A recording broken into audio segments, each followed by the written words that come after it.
the Auburn Blitz Podcast, your direct source for all Auburn all the time with Brett Pritchard, Faith Richardson, and Randy Lee.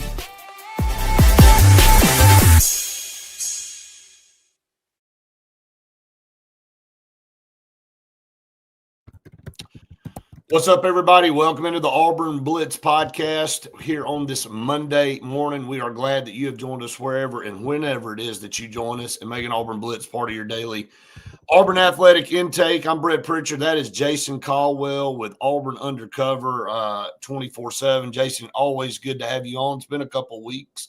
But glad to have you with me this morning.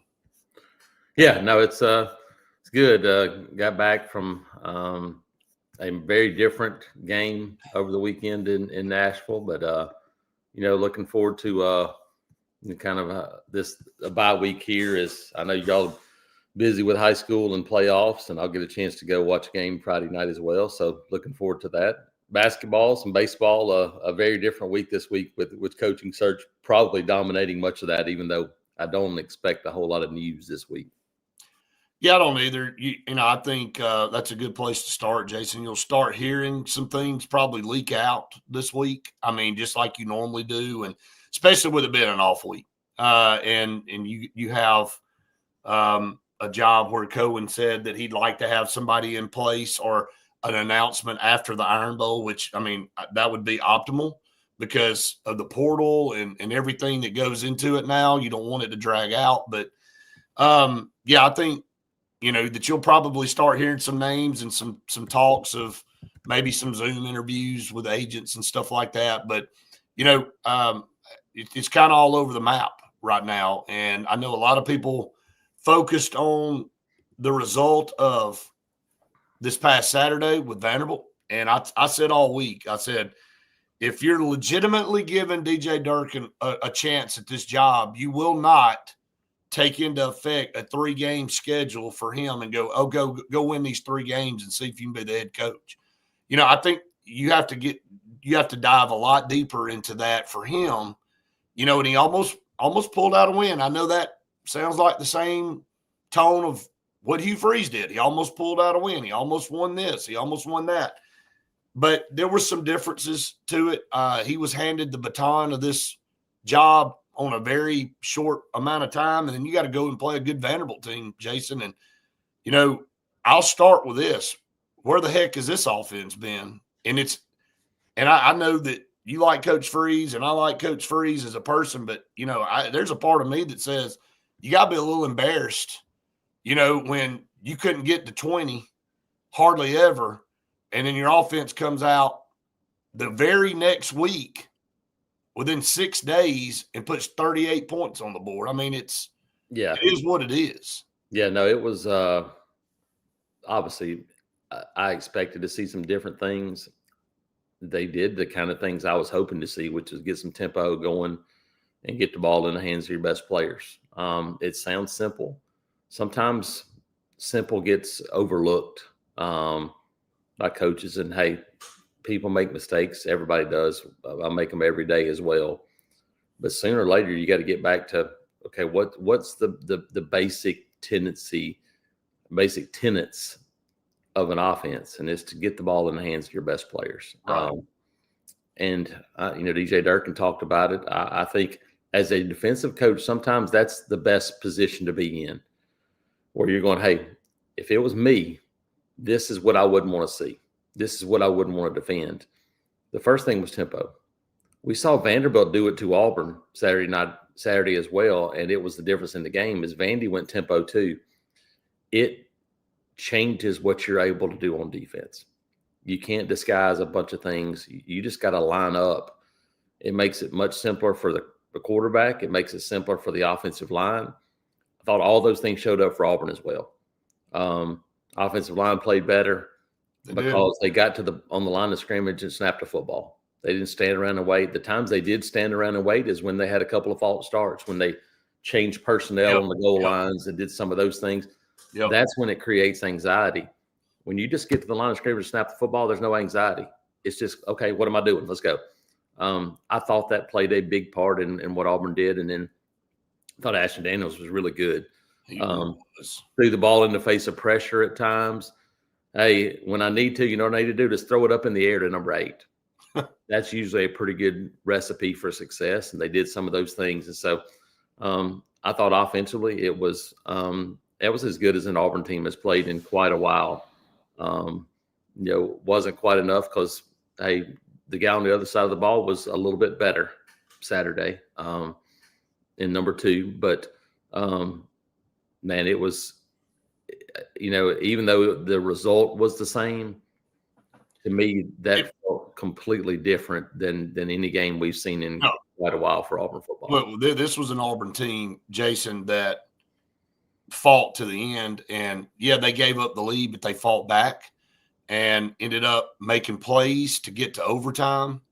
And you're right. This was not a 16-10 loss at Texas A&M where you felt like there was zero hope of your offense moving down. You knew that Texas A&M had to make one more mistake to get a chance to win the game. That's not what you felt Saturday night at Vanderbilt. This was a team that, okay, Auburn had stopped them. I thought, Jason, the fortune might turn when Vanderbilt rolled the dice. Instead of kicking the field goal to take the lead before the end of the game, they rolled the dice to go for it, and they didn't get it. And I think it was a good call by Clark Lee because we had not stopped them, and they wanted to keep the ball in the hands. But when they rolled the dice and didn't, I thought, well, we actually have a chance with this offense tonight to actually move down into field goal range with 52 seconds and probably win this game with, Alex McPherson. And if Auburn would have had about 20 more seconds, Jason, I think they would have. I thought about it. I thought about something too. The 10-second runoff penalty. Yes. Probably of all the penalties that happened, that one probably gets overlooked the most. That's probably the one that maybe has as much impact. Obviously, the false start on the goal line, you're at the 2-yard line. To me, I thought, because you do want to do things differently. And I thought, man, okay, they were going to do something differently in the red zone. They got to the 2-yard line. They put Cale Ellis in the game. They put a couple of young offensive linemen in the game. They were going 7, 8 offensive linemen and fixed. But it changed the tempo a little bit. And you had a false start. I thought that one at the end too. If you had 10 more seconds where you could throw another 7, 8 yard out to Cam Coleman there on the sidelines, get in range for maybe 50, 52 yards for Alex McPherson. Would have had a shot. Yep. Probably a little bit better. Probably 5 more yards, and you might take a shot with, with your backup pitch. You might do it. I don't know that 60 was one you probably wanted to take a shot with there, but you did get in a position to do it. And again, credit to the offensive guys. Defensively, you could see Saturday. And hey, we saw at the end of the Vanderbilt Texas game where for about a quarter and a half, Texas had no chance to stop Vanderbilt, 0. And in the end of the first half, they went 2-minute and went, hey, maybe we ought to do this a little bit more. And they did it the whole second half, and it was a completely different Vanderbilt team. If they do that the rest of this season, I'm not sure that anybody beats Vanderbilt. And their schedules are very different the rest of the way. But had they just said, look, we're going to play backyard football and let 2 just do what he does, that's a really difficult offense to stop because there's some weapons out there and it's unconventional and it's hard for a defense to kind of figure it out because he just makes so many plays. And that's what happened the other night. But then offensively, that was really good from Auburn. Again, Vandy's not Georgia from 8 years ago defense, but they're not bad. And you did what you wanted to. Well, and I'm going to say this about Vanderbilt, and then we'll go back to Auburn. They got Kentucky who went to Florida. Who Florida came in, and who saw that? Not seeing that they couldn't win the game, but the way they won it. But now that becomes a little bit. But it's at Vanderbilt in a couple of weeks, so Vanderbilt's got a week off. Yeah. And they finished with Tennessee, and both are.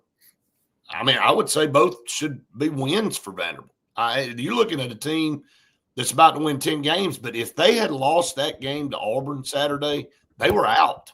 That would have been it for them. That would have given them 3 losses with 2 left, and it would have made it. They're still very much in this playoff discussion. And I never thought in my whole lifetime, kind of like what you and I said about Auburn basketball. Some of the things that we've been saying over the last 3 to 4 years in sports in the SEC, I never thought I would say it. I never thought I would say Auburn went to 2 Final Fours in basketball in a short amount of time. And I never thought I would ever utter the word playoff or championship with Vanderbilt football, but they are in a position to do that. Yeah, no, and I mean,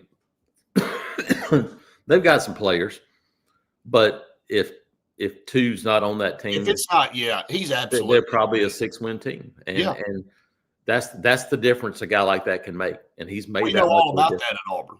We know all about that. That's how much. I mean, he's not Cam Newton, but this is Cam Newton for Vanderbilt football. He not got him to a national championship, but it's the same effect. Going, look, you take that guy off of that team. I mean, we saw it the year before. You take Cam Newton off that team, and they're an 8-9 win team, and then they go win 14. Right. The same thing for.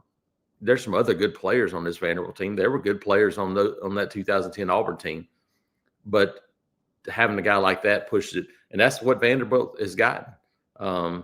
And hey, it's to their credit. But you look at other places, it's kind of happened the same way in some other spots where you look at, Indiana, you go, man, Fernando Mendoza, they were good last year too, but go look at them now and you go, that's a different team. That's how important a quarterback is. But you also have to have the right plan for the quarterback. And you look at again, look at Vanderbilt and you go, look, they've been pretty good offensively, but they kind of, in my opinion, lucked into what may trigger them the rest of the way, which is, hey, just let that guy go play football. They've had some games. I mean, Missouri was 17-10. They didn't do a whole lot against Texas for most of the game. Alabama, they did. Turned it over in the red zone a couple of times. He killed them. He killed them. I mean, they got losses, that Alabama and that Texas. That's the 2 losses for this Vanderbilt team. That's pretty impressive. It's very impressive. Tubbs Tiger over here said something very similar to what you said about quarterbacks and schemes. That look, and I'm very excited with how Ashton Daniels played on Saturday. But Tubbs makes a comment. He said, "I would love to see former Gatorade Player of the Year and Alabama Dagger Jackson Arnold under Nix." He said, and look, Allen said Nix turned that offense on. I mean, kudos to Derek Nix. Kudos to DJ Durkin for saying, okay, he's the guy. It's his offense. Let him shine. And Jason, I'll be honest with you. That may have been the first ever fully game called by Derek Nix by himself anywhere at Ole Miss. I'm pretty sure it was. I mean, at Auburn, he was the guy. And so, I mean, say what you want to. People can do whatever and say whatever, but Auburn had a 300-plus yard passer, 2 100-yard. Did they have 2 100-yard? That did. 2 200-yard receivers. 200 receivers and a 100-yard back. First time since the championship game against Tennessee in 2004. Yeah. So, Jason, I hate to belabor a point, but dadgum, man. I mean, the thing I look back on this season is, and I thought DJ Durkin said it in the press conference when he was asked, well, what was the difference in the game plan? What did y'all do? He said, I just thought you look over and say, we got to get it to our playmakers as much as we can. Why in the world do you think it was so hard for you, Freeze, to change and just give some of these? You'll look back on this season and go, man, you had an immense amount of talent. We all talked about it going into the season, and it just feels like a waste. Now, again, I don't know where things go from here and the portal and all that, but, man, you would love to get some things consistent and get all these guys back and see what you can do. No, I think it showed you what this group is capable of. There's no question about it. That's why it's so frustrating. Well, and the thing is, too, but Ashton Daniels did some things Saturday that I haven't seen Jackson Arnold do.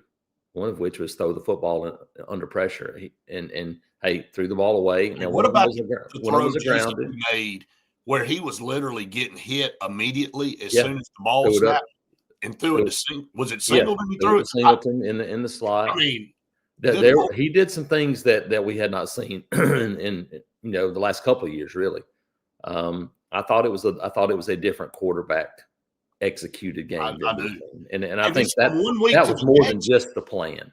Think about that. You just talked about the plan and how important. I think you nailed it. Look at Kentucky and Ashton Daniels. It's the same guy. Yeah. It is the same man. And then the next week you come and play Vanderbilt, and it is a totally different human being throwing for almost 360 yards and dang near perfect out there. I mean, in decision making, and it's just amazing. Like I said the whole time about Jackson Arnold, I know it was scheme, but his stat line every week was, 14 for 19 for 177 yards, no touchdowns, no picks. That's not going to win any games in the SEC. The stat line that Ashton Daniels gave Auburn Saturday night, that's a stat line that'll go out there and win you a game. 31 of 44, 353, and 2 touchdowns. It didn't win the game, but you throw the ball and you play like that, you're going to have a lot more opportunities to win games. Yeah, and I think it still comes down to, and they threw it a lot. Still comes down to you look up and they stuck with the run game, even though it wasn't great early. They kept running the football, and you look at the end of the game and look, and Jeremiah Cobb has 115 yards rushing. He's got over 900 yards this season. Hey, and Ashton almost had 100 yards. Ashton had 89 yards. Yes. But you look at that to me, of all the things that we've seen this season, to me, the thing I come back to is Jeremiah Cobb had 6 carries against Oklahoma, and he had 6 carries against Texas A&M. You had chances to win both those games. And he's at the top of the list in the SEC in rushing. And imagine what happens if he touches it 10 more times in those games instead of 10 passing attempts. You may be sitting here, it may be a different team. But ultimately, the head guy was making those calls. Right. Absolutely. And so you look and go, look, there's so many things that went wrong. And Saturday gave a glimpse of it. Talent still wasn't one of those things. Hey, let's give credit to Mason Murphy at center. Yes. Kale Ellis in Kentucky, he really struggled, and hey, he's going to be a great player. I do too. I agree. He struggled against Kentucky, and you go, hey, let's go to an older guy in the middle. Thought the offensive line played a whole lot better. But yeah, there was outlets, short passing game, and you look and go, you throw the ball to Jeremiah Cobb and you throw it to Eric Singleton, and then all of a sudden you get some one-on-one opportunities for Cam Coleman because you're using other people in the passing game.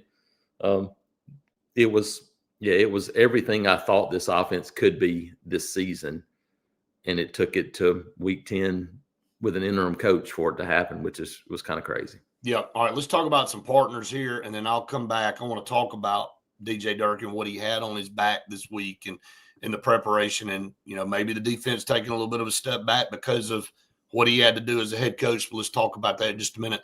Sensor Green, for air that's cool and clean, call on Sensor Green. They are the carrier experts here in the state of Alabama, proud supporters of Auburn athletics and the Auburn Blitz podcast, saving people thousands of dollars on new installations. You need to call on Sensor Green to get one of the new carrier units installed in your house today. It will also save you a lot of money on your power bill over time. So just all the way around, it's the smart move. Go to Sensor Green for a new carrier unit. Scout Program Management, a full construction management firm located in Birmingham, Alabama, and dealing with municipalities, boards of educations, all types of different institutions. When you got multi-million-dollar projects on the table, they'll take you from the pre-construction phase to the finished product. They're the best in the business. Don't take my word for it. Go check them out yourself. Scout Program Management in Birmingham, Alabama. Bunkers in downtown Auburn. Jason's been to Bunkers with us multiple times. They've renovated that place. We were there this past week. The food is outstanding. They have live entertainment there on Fridays and Saturdays. They've got all the TV screens. They got 2 bars. It is one of the coolest places in Auburn. And Auburn's got a lot of cool places. And you don't have to worry about parking because they got 50 parking spots right there in the parking deck. You never have to worry about finding somewhere to go. Go to Bunkers in downtown Auburn. Right there on Glen. It's a happening place. You need to go check it out. And finally, the Cart Source in Dayville, right there on Highway 280. If they don't have a golf cart on that property that you can find, man, you're one of the pickiest humans on earth. But guess what? If they don't, they can order it for you. They can go and they can customize it. They handle everything from lease programs to to whatever that you need, and they have the best brands. They have Easy Go, Cushman, Yamaha, and Club Car. Check out Alabama's premier golf cart superstore, the Cart Source, right there on Highway 280, just down 280 from Auburn. All right, Jason, let's talk about DJ Durkin. Man had a lot thrown on him in a very small amount of time, and he was able to come out and put an offensive game plan together with Derek Nix and that side that is one we haven't seen, but there's always a but, right? But the defense took a major step back because they were one of only 3 in the country that had not given up more than 24 points in a game. And, you and I talked about it at halftime. You and I said, what's it going to take to win this game? And I said 31 because it was 20-10. Mm-hmm. I said, if Auburn can get 31, feel good about it. And obviously I was wrong. I didn't think Vanderbilt would come out and have an explosion the way they did. So they did. What is it that you think? Do you think it was because Coach Durkin was taken away from the normal duties of what he had during the week is why this defense took a step back? And should that affect the decision for John Cohen and the powers that be in looking at that going, okay, we took him away from what he knows how to do, and that fell apart? Is that a fair analysis? No, I don't think so because I think he's already said Durkin said last week that he doesn't think you can do this job now and be the play caller. I don't think that in a normal thing, if he's the head coach, I don't think he's a guy that is making the day-to-day decisions for a defense. So I think it's different no matter what. I don't think there's any question. I said last week, the thing that people are missing is how much does it impact you defensively? Because you just have so many other things on your plate. Right. It's going to have an impact. I think it was more just – I don't think it was scheme. I think it was just a lack of execution at times for that Auburn defense because, you look at what they were able to do, and they made plays at times. Again, they made like the 4th down plays at the end, but I thought Vanderbilt just did a great job of doing what they do. And again, I went back and looked at last week against Texas, and Vanderbilt scored 21 points in the 4th quarter against Texas. That's a Texas defense that's one of the best in the country. And they scored 21 points in the 4th quarter. I think, honestly, now, again, Auburn made some mistakes, and they had a couple of busts in coverage, those things. I think sometimes you have to tip your cap and go, look, that guy was better in doing what they did in that scheme. I think the only thing you look at it is probably, okay, you got to make a quicker adjustment to what they're doing. I thought they adjusted late in the game. And the last drive, Vanderbilt has the football. Auburn has 4 true freshmen on the field. Darion Smith is playing defensive tackle, and Keldrick Falk is playing defensive tackle. So your 2 defensive tackles in the game at that time were 270 pounds because they're like, look, if they're going to run the ball, we're going to try to outnumber them, but we got to be quicker and more explosive. So you had him, Bryce Diaz, and Anquan Fagan. So you had four true freshmen on the field. Elijah Melendez was playing some. So they went quicker, speed, coverage ability, and it took them kind of to the end of the game to do some of those things. That's probably the one thing you look at and go, hey, maybe you make that adjustment a little bit earlier. But overall, I don't think you said it earlier. What you do in these 3 games, in my opinion, is going to have no impact on DJ Durkin from a negative. Yeah. It can have a positive impact. Well, And I think it did. I think Saturday was a positive impact. Well, I do say this, and I think this too, Jason, in the same breath. If he were to beat Alabama,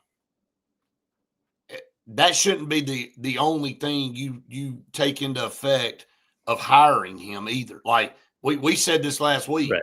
You can't look at 3 losses. You can't look at 3 wins and go, oh, that's the guy. You got to do a lot deeper digging to see if you really feel like DJ Durkin's the guy and what he brings to the table. And you and I have been around him. I love his energy. I love what he does. But, Auburn has a tendency to have a knee-jerk reaction with one game in its history, and you can't do that this time.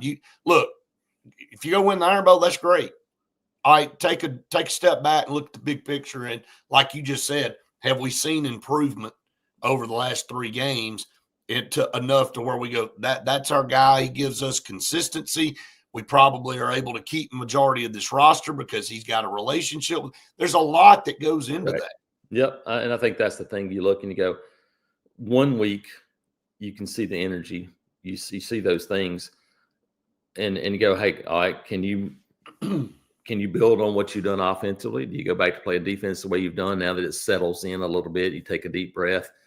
How do you handle things in a 4-week stretch? Because you got 3 games, a bye week. So you got 4 weeks really to go, okay, what does it look like? Does it feel different even during the Iron Bowl week around the program? It did last week, but that's normal when you have an interim coach. There's going to be a change. It's going to feel different. But does it feel different because of what he's done, or is it just different because it's different? You'll know that in the next couple of weeks. And look, this is a search that will continue to take place. You got one of the guys in your own building. You got some other guys outside the building. I guess that maybe not really the elephant in the room, but the question is DJ Durkin a guy that stays if he's not the head coach? Is that a possibility that he says, hey, I'll be a defense coordinator? I like at Auburn. Saturday night, he sure said a lot of things that made it sound like he wanted to be a part of things no matter what. We'll see. So I think there's a lot of options still on the table. Like I said, people have, going like, hey, what's going on? And I just had a message going, hey, I've heard that it's already done. No, it's not going to happen this quickly. Take a deep breath. They'll talk to some folks. I told you, it's already started. Hey, I this week being an off week, we're going to get so much stuff. Going to have so many messages and leaks that it's almost so funny that if you hear a name this week, probably won't be a guy that's even in full consider. I mean, it's that crazy. Let's get to some comments over here. We do have a lot. Can't get to all of them, obviously, but we'll dive through some as we can. I think Wes said that was Nix's Ole Miss offense, that it looked like Ole Miss run game, screens, vertical routes. I know that, the downfield throwing, Jason, to me was what had been missing. Like Auburn took some shots occasionally this year, but majority of that was sideline to sideline, bubble screen, little safe route stuff. I mean, we actually saw slants. We saw things in the middle of the field. Auburn taking advantage of things that, again, maybe why Vanderbilt was so surprised. I told everybody, after the game on our post-game show, I went, Vanderbilt, that was a totally different looking offense that they had not prepared for, didn't really know what to expect. So, and that also had something to do with Auburn's offensive output too, I believe. Yeah, no, I thought, obviously Alabama in 3 weeks and Mercer in 2 weeks will have a better idea of how to defend what they're going to see. But you also have things like you can take, because we've talked about it all season, Oklahoma and Texas A&M or whoever it was, going back to South Alabama. We saw Vanderbilt the other night. There's certain things you're going to have available. You're going to have the 7-8 yard route available if teams are worried about your quarterback running and they're playing zone. You're going to have those little seam areas. You got to go find them. And I thought for the first time all season, like, hey, Eric Singleton, run out there. That guy's worried about your speed. Turn around. Eric Singleton's open on every play. I mean, I know it's crazy, but I think he's open every play. And so that's it. Because look, you don't have to go run. Everything doesn't have to be a route. Sometimes you go, look, open space, turn around, catch football. That's what Kansas City does. That's what these NFL teams do.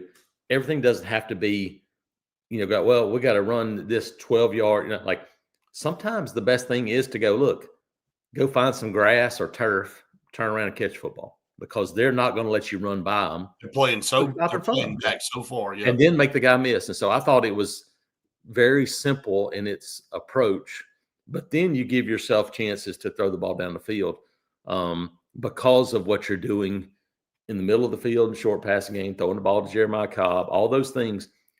It keeps chains moving, keeps you ahead of the chains, and it allows you to put a defense on its heels.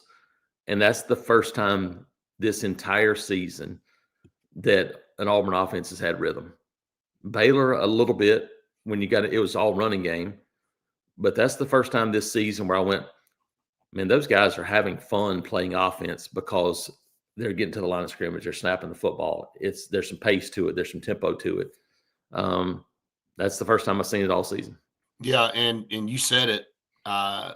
When you are running pace, what we see in period 5 every week when we watch practice in Tiger Ball, we had not really seen that pace up until Saturday. I mean, we see it in practice, and I said it many times on here for everybody that's watching. I'm like, we see all this, and we see the efficiency, and we see the effectiveness. We get in the game, we never see it. And I'm like, well, why do we even practice it? Well, they ran it Saturday, and you saw the success of it because of what you said, Jason. It gives defenses no time to adjust. Like, you just have to play base, man. You have to line up, make sure people are just kind of manned up, and you just have to kind of react. And so it does give the advantage to running the clock down to 3 or 2 every time is not an advantage to the offense. It's not. No, I talked to a couple of high school coaches, and they have to deal with this probably more than anybody because you don't know what your talent level. That's changed a little bit. Guys will transfer a little bit now, but you just have to play with the guys you got. And sometimes you might be really talented. Sometimes you're not as talented. And the great equalizer is pace and tempo.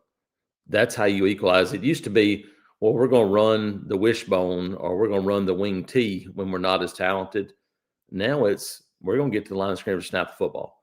That's how you overcome it at the high school level, and it works at every level. And it's why for years, and look, it ended up being what he did at Oregon, but for years I would just get royally frustrated because every time Auburn went in a 2-minute offense with Bo Nix at quarterback, they scored touchdowns every time without fail. They never ran it as an offense. He goes to Oregon, says, you know what? That's what we do. That's got to be a pretty good fit. Let's just do that all the time. And he puts up ridiculous numbers. He almost won the Heisman. And there's most quarterbacks love it. Some of them are designed to play under center or do whatever. That's fine. Most quarterbacks now, you put them out there and they say, hey, we're going to spread the field. We're going to go fast. Because that's what they do in high school. That's what they do.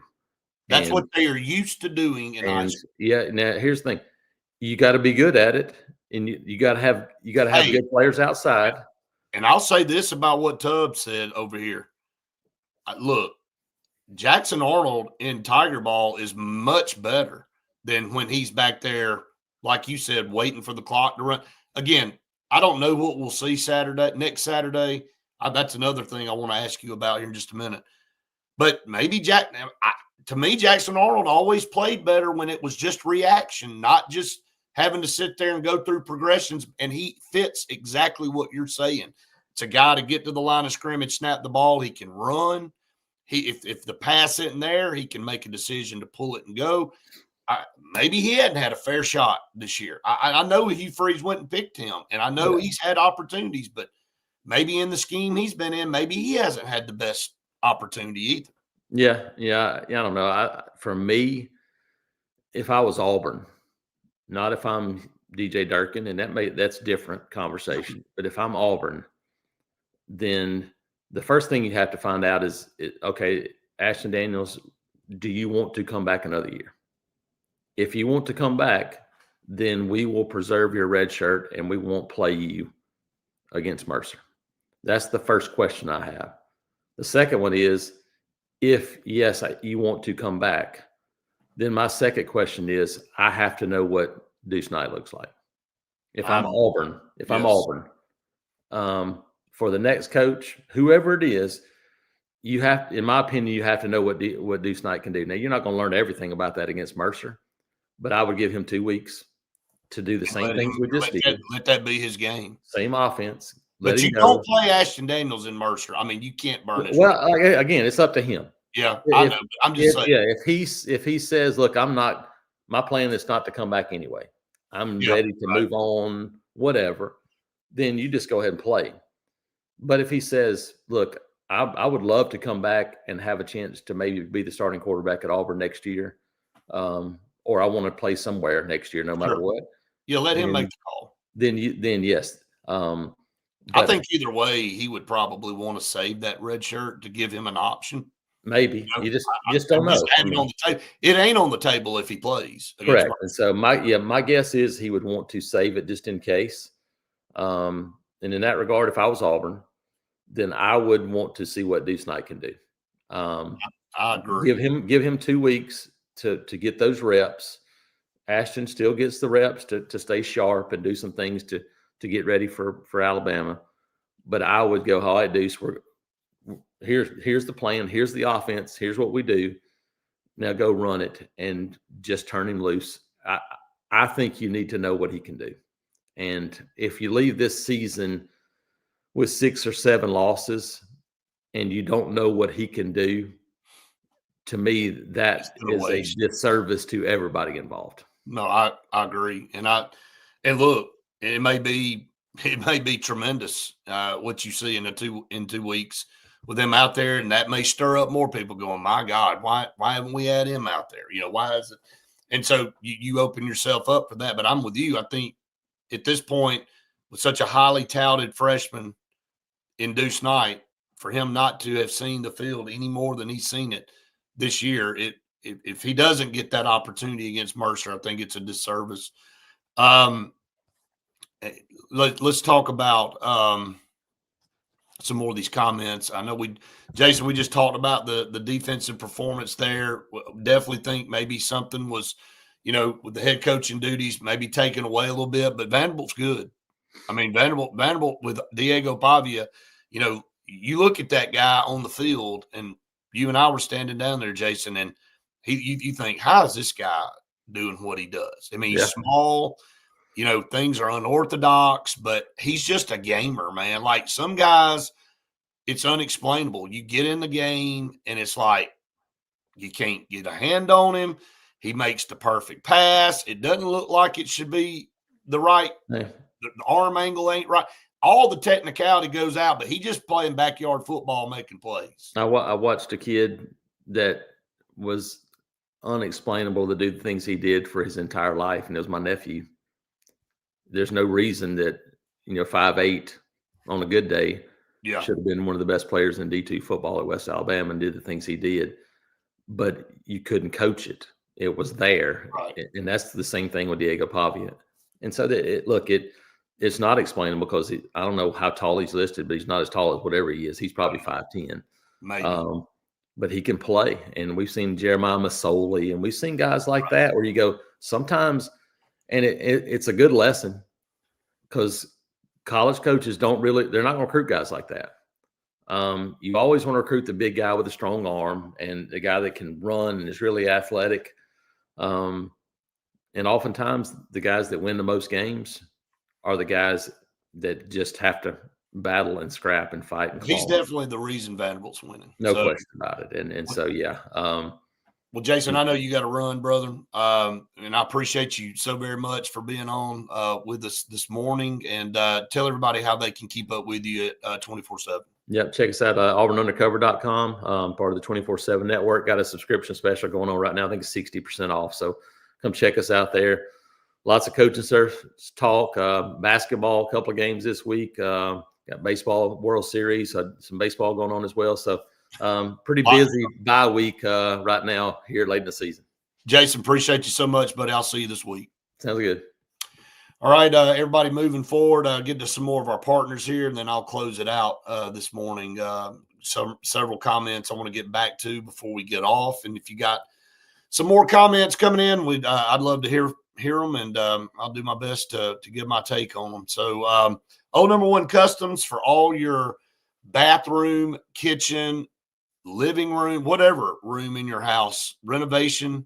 If you're looking for an outdoor living space, go check them out online and look at how unbelievable their work is.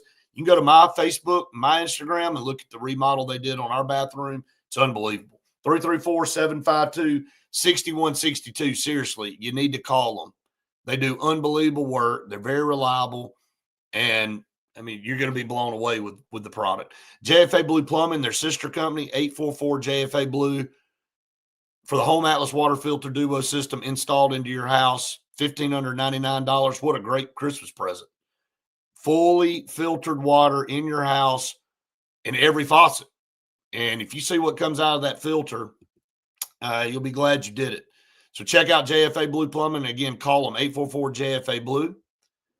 Oliver Ross for all your Christmas parties and holiday parties coming up. I know they handle tailgates, everything. Fully licensed, trained bartending service. They'll come to you. They'll handle everything, and they'll clean it all up. And you'll be the person everybody goes, man, that guy knows how to throw a party.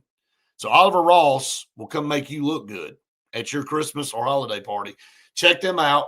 Again, online, Instagram. You need to look them up and go ahead and book them now. And then Russell Medical Center voted one of the top 3 best hospitals in the state of Alabama.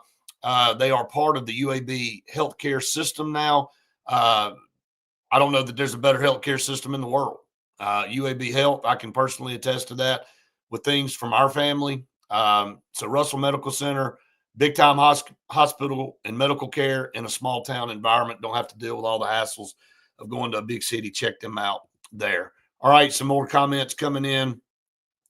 Atypical says, the schedule next year is a classic but brutal. We have to hit a home run. We have to hit a home run with this hire. Yeah, no doubt. Got to hit a home run with this hire. I think it's time. It's way past time with the 2 mistakes that have been made in the last 2 hires. You got to get this right. I'm going to say this about Hugh Freeze, and I'm probably just going to be done with it. I may say some more this week, but after that performance offensively Saturday, and to look at what Hugh Freeze did, getting another shot to come back into the SEC, I'm blown away with the effort. And now that I take a look back even more, and I know we talked about the golfing and all the other stuff that went into that, but I don't understand how he didn't say, this is it for me. This is the swan song. This is what I want to do. I want to prove to everybody. I felt like that's when he got that shot. That's what you would get. And it was so not like that. And it was, the offense didn't progress. Now, again, you had all the opportunities in the world. You did the right thing on the recruiting trail. So I'm not bashing him completely. He did turn the roster around. But the effort that was put in, and even if it wasn't to the level of what people in the media took it and ran with, oh, he's on the golf course all the time, whatever, perception is reality. And if the fan base and everybody else feels like your attention's not where it needs to be and the results are what they are, I mean, you pay the consequences. And it just felt like it was the same song every week in the press conference. Well, we're close. And, you really weren't close. Now that I think about it, you really weren't close at all offensively. And, on the flip side of that, we've talked about this. Maybe other teams knew that Auburn's offense was so bad and they had it dialed in so perfectly defensively. They toned down what they did offensively and didn't want to risk turning the ball over and giving Auburn cheap scores. I mean, basically that's what I know Kentucky's offense obviously scored a lot more points against Florida, but they scored 10 against Auburn. And I know Auburn's defense had everything to do with that. But now that you look back, the only chance Auburn had to win that game were 2 bad throws by Boley. And he almost screwed the game away. And the one to Elijah Melendez was terrible. And then the one right before the end of the game to New Boy Fagans. I mean, I know he ended up fumbling it, but my God, that's how bad this offense was under Hugh Freeze. And so maybe a lot of those teams go, we're just going to be vanilla too and just get out with a close win. We just don't want to give them a game by turning the ball over. So I don't know. It was an embarrassment. If I'm Hugh Freeze, I'm looking at Saturday and going, I don't have any explanation other than I didn't get it done on the offensive side. He was hired to be an offensive coach, and he couldn't put an offensive product on the field better than 113th or 15th in the country 3 years in with a much better roster. Yes, that he built, but he couldn't do anything with it. He had all these great receivers. He couldn't do anything with them. Quarterback couldn't make a decision on that. Maybe it was more scheme and all, but it's just so frustrating to look at what this season could have been and his lack of effort or lack of ability to make changes. And now you get the product that you get. So, again, going back to DJ Durkin, I think it was a heck of an effort. You fell short in overtime. Penalties, I didn't get a chance to talk about this with Jason. Penalties are still disastrous for Auburn. 12 for 91, and Vanderbilt only had 3. And, again, to go an entire game and not have one holding penalty is kind of bizarre. When we were on the field, I mean, obviously Auburn got away with some. Auburn got called for some. But I saw Vanderbilt hold multiple times and not get called, and sometimes in key situations. And sometimes you go, what's a key situation? Well, a key situation sometimes may be 1st and 10 backed up at the 20, and you get a holding call. Now you're back at the 10, but you don't, and the dump out pass gets you 7 yards, and that's 2nd and 3. But if you'd have made the call, it's a whole different deal. And I asked DJ Durkin that in the postgame about why Auburn wasn't as good in the second half, third down efficiency-wise, as they were in the first. He said, a lot of that has to do with what happens on first down. And he's right. Because if it's 1st and 15 or 1st and 20 versus, 2nd and 6, then it does affect your execution in the play call on third down. But to go an entire football game and not get called for a hold is mind-blowing. But that ain't what lost Auburn the game. And then I will also say this. I don't bash players. I don't think I don't think you get anything out of that. I think kids go out and try as hard as they can. But Preston Howard's not the answer for Auburn. And I hate this. Like, sometimes it's just like anytime you have something positive happen and then you go back and you go, oh, there's a holding penalty. And the holding penalty before half cost Auburn 4 points. And he didn't have to do it. Ashton Daniels read it. All he had to do was just stand in the way, and Ashton Daniels scored. He scored anyway, but the guy he was holding didn't even see the ball. He wasn't going to make that play.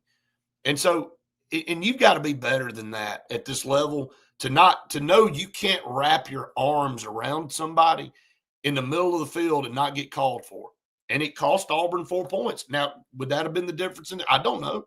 Would it have changed the outcome of a play call down the line for Vanderbilt? Maybe. I don't know.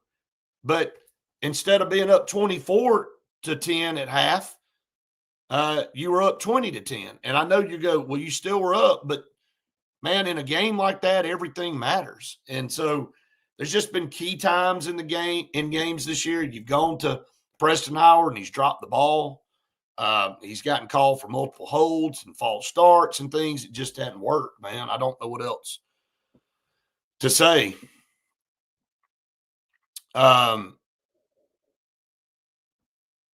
Yeah, the crappie have moved in close. I need to take a day. Tubbs, you're right. I need to go wet a hook for sure.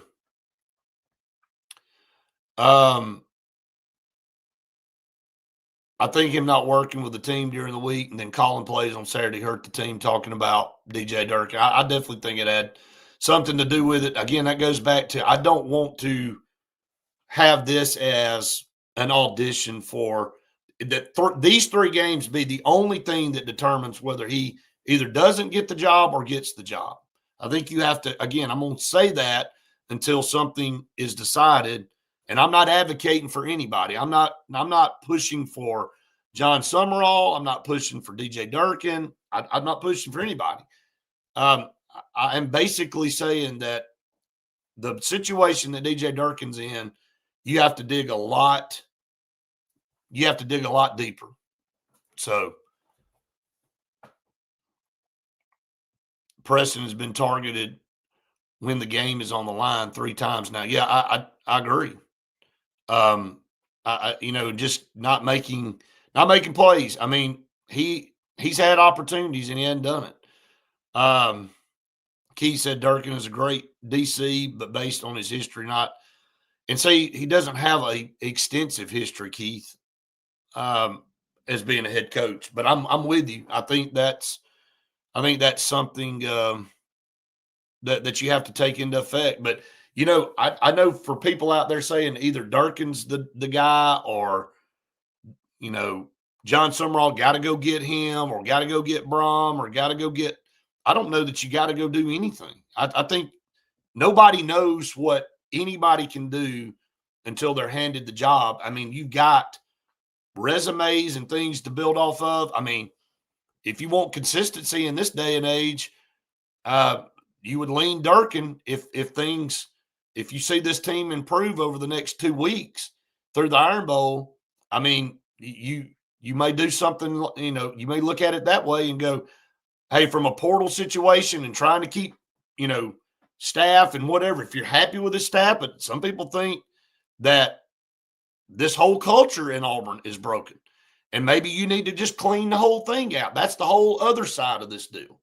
Because whether you like DJ Durkin or not, he is part of this existing culture. Now, can he change it if he's the head guy? Absolutely, because he needs to make it his own. But, he's been in this thing now. Hugh Freeze brought him in. So for the extremist on the other side saying, hey, need to just clean the entire thing out and start over, they have points too. So that's appreciate it. I like all my stuff. It's my hunting and fishing room. So I think I've got a game room with all the Auburn stuff, but I thought, hey, I'd mix it up a little bit and do the podcast from in here. But that's really about it today, guys. Again, we will be back in the morning for more of the Auburn Blitz podcast. We'll be on at noon today. Andy and Jim will be on at noon today. And again, we appreciate all of you so very much for finding us each and every day on all of our programming. If you have not subscribed to our YouTube channel, please do that and hit the like button.